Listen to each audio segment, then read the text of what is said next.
Our story begins in 1971 in a remote area of Georgia's lush green forests, where the Andy family, consisting of the father, his wife Liz, and their 4-year-old daughter Heidi, chose to start a new life in their multi-story house surrounded by a spacious yard, and little Heidi quickly grew fond of the place.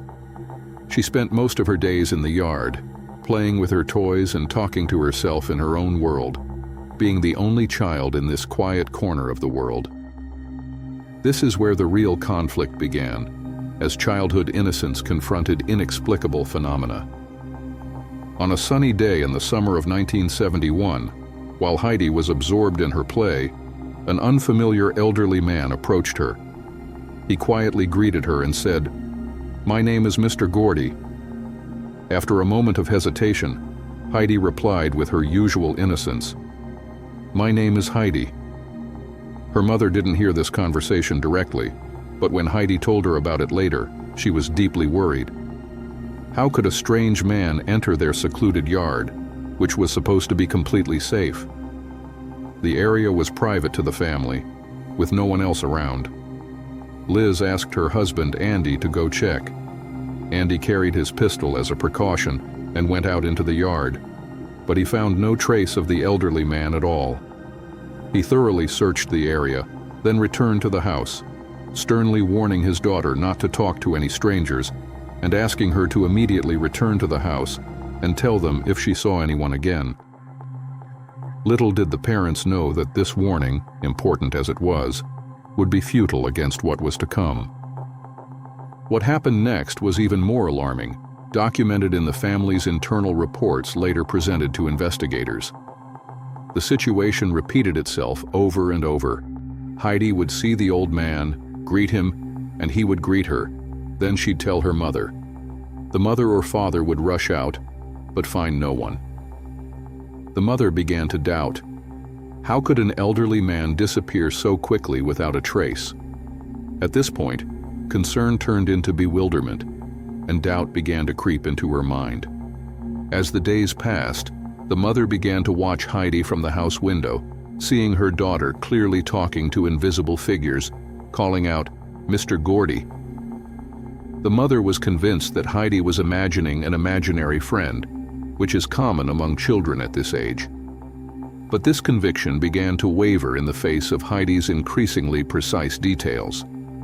Heidi would talk to this imaginary friend daily, describing how he would sit with her and sometimes even push her on the swing. Sometimes the mother would hear Heidi talking loudly in her room, and when she went to check, she'd find no one. At this point, doubt began to powerfully infiltrate her mind, as the details were more than just imagination. The matter culminated one night, specifically in the autumn of 1971, when the family heard violent knocking on the doors.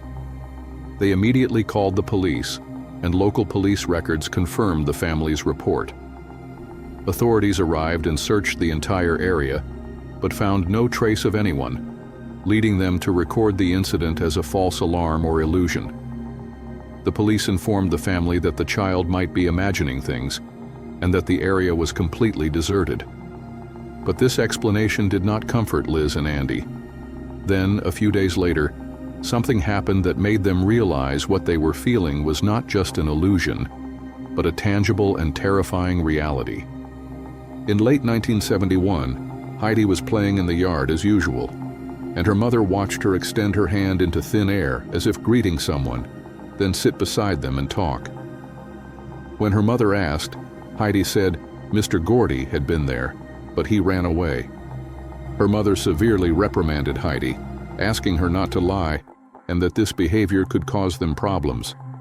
But Heidi insisted and swore that Mr. Gordy was indeed there.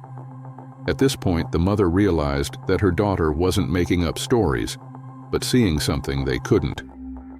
The mother began to ask Heidi for details about Mr. Gordy, his appearance, his clothes, and if he wore a tie. Strangely, Heidi described him with astonishing accuracy.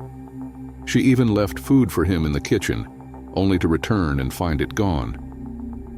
At this point, the terrifying threads of truth began to unravel and intertwine with the mystery. One day in early 1972, Liz welcomed the former owner of the house, who came to sign some sales-related papers. While Liz was reviewing the papers, she noticed a signature with the name James Gordy. The lady pointed to the signature and said, "This is Mr. Gordy." Mr. Gordy owned this house, and he had a large real estate company, and he oversaw several schools. He's a good man. Liz asked her if she could describe his appearance, and the elderly woman began to describe him. To her shock, her description exactly matched what Heidi had precisely described. Liz was shocked and said that Mr. Gordy visited her daughter, but they didn't see him when they were there. Here, the date of death was given, which was unknown to the family at the beginning of the story. The family, mother, father, and Heidi, froze in complete silence. At this point, all their ideas and beliefs about the nature of what was happening shattered, and they discovered they were facing a terrifying reality unlike anything they had ever known. They didn't believe it.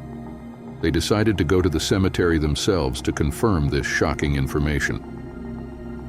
In mid-1972, as soon as they reached the local cemetery, Heidi stopped at a specific grave without any guidance and pointed to it, saying, "This is Mr. Gordy."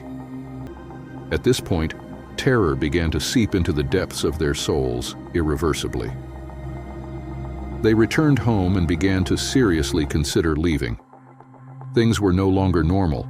They had become an existential threat. They discovered that Mr. Gordy was not just an imagination, but a terrifying reality, and that he was dead. Sometimes they might wish these phenomena were just an illusion, but the truth was even more terrifying. At this point, they realized they were trapped in a real nightmare, from which there was no easy escape. But if Mr. Gordy was real, then everything else Heidi mentioned would be true as well. At this point, Liz remembered the young man, Con, whom her daughter had spoken about repeatedly. She was filled with deep concern and curiosity about him, driven by a desperate desire to understand what was happening. The next day, Liz and her husband went out to search for this person, following any lead that would guide them to the truth. After a period of searching and checking local records, they discovered that a young man named Con had passed away in the same area due to a tragic accident in a cotton factory in 1957. He had been dead for 20 years. But what terrified them even more when they thought about it was that if these accounts were true, they were not alone in this house. At this point, they confirmed that their new home is actually the scene of unnatural events beyond their comprehension. The atmosphere in the house became permanently charged and tense.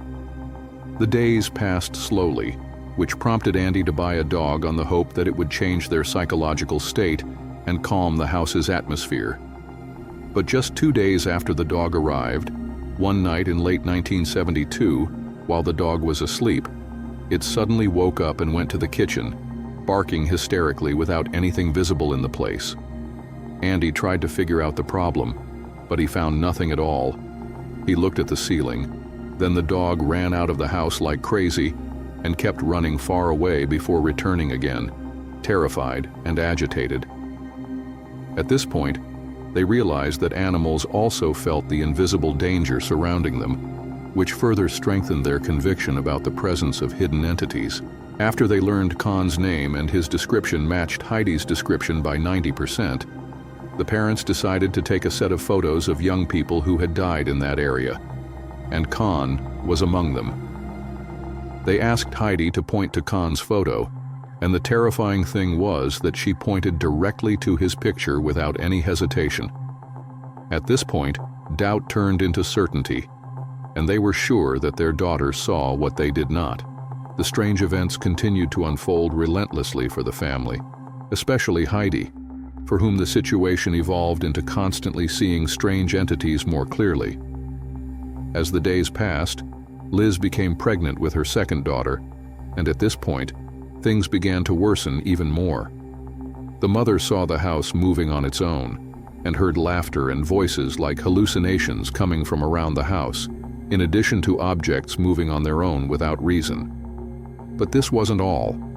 The threat became more physical. One night, specifically in the spring of 1973, Heidi woke up to find scratches on her delicate body. At first, her mother thought she had accidentally hurt herself in her sleep. But the situation became more terrifying when the husband woke up another night and found similar scratches on his back, the same scratches that appeared on Heidi. For 4 consecutive days, Andy would wake up to find wounds on his body in different areas. And strangely, they were not bleeding, and his clothes were completely intact, which ruled out any logical explanation. They had lost hope of finding a natural explanation for what was happening. At this point, they felt completely helpless against these hidden forces that were physically assaulting them. The family could not bear these strange incidents any longer. In the summer of 1973, they decided to contact some psychics to visit their home, trying to find any solution to this nightmare. The first person to visit the house was named Mel. They sat with him, and Heidi told him, "When I'm alone, I see these black shadows." Mel decided to place heat-detecting devices around the house. One night, the temperature in the house dropped significantly, and the devices moved strangely, indicating abnormal activity. Heidi began to see black specters or black shadows, which had no features according to Heidi's description. Mel clearly told them that the house was haunted by ghosts, some of which were peaceful. But unfortunately, Mel did not offer them any radical solution. Instead, he advised them to flee the house immediately. He added with a strong warning, "Your escape from the house will not end the problem, because these spirits will continue to follow you." At this point, they realized that their fate was linked to these entities forever. A few months later, specifically in late 1973, Liz gave birth to her second daughter, Jordan. Heidi noticed that she was seeing Mr. Gordy less often, but she still saw the other terrifying specters, including the ghost of a small girl, which she described as a peaceful ghost. The family continued to suffer, and as Jordan grew and learned to speak, they began to hear her talking and laughing with non-existent people, just as had happened with Heidi.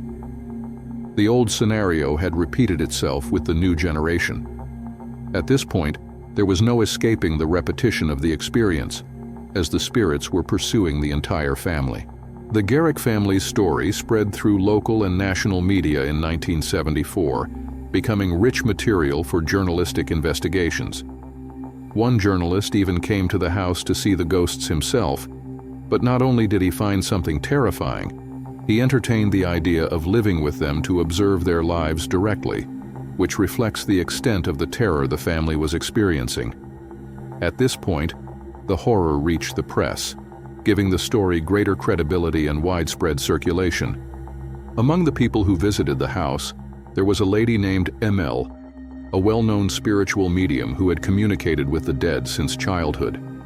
Emel said when she visited the family in 1975, "I saw 3 people, a man, a woman, and a little girl. They were all black shadows." She added, "These shadows were mysterious and very angry." Emel believed that the Georgia forest region had witnessed the deaths of over 2,000 people in unknown incidents over the decades, and cries for help had always been continuously heard for many years. No one had been affected by these phenomena previously, because the harmful spirits were of people who had been killed or kidnapped and died in the same area. Since they were harmful and angry in their lives, they remained harmful even after their death when they became spirits. In the end, Emil advised them to try to be strong and not surrender to these spirits, and to make the spirits fear them. And this is exactly what happened at the beginning. When they started to know the characters and talk to them, they started to be afraid, so the spirits scared them more. Emil told them with a decisive warning, "Leaving this house will not end the problem, for the problem will continue with you and will follow you wherever you go." At this point, they realized they were in an inescapable trap, and this struggle would not end by leaving the house. The family continued to live in the house for a longer period, although the presence of strange invisible entities never stopped bothering them. But they tried to strengthen their faith in the future and coexist with this bitter reality. The strange phenomena began to increase more and more, with repeated scratches, sounds, and random movements. At this point, the struggle became an integral part of their daily lives, and they were in a continuous confrontation with the unknown. In the end, despite all the challenges, Heidi got married and lived in a house far from that area, but she still faces the same strange entities to this day. The entire family, across generations, is forced to coexist with this strangeness to the degree that it has become a part of their lives and a living testimony to inexplicable events.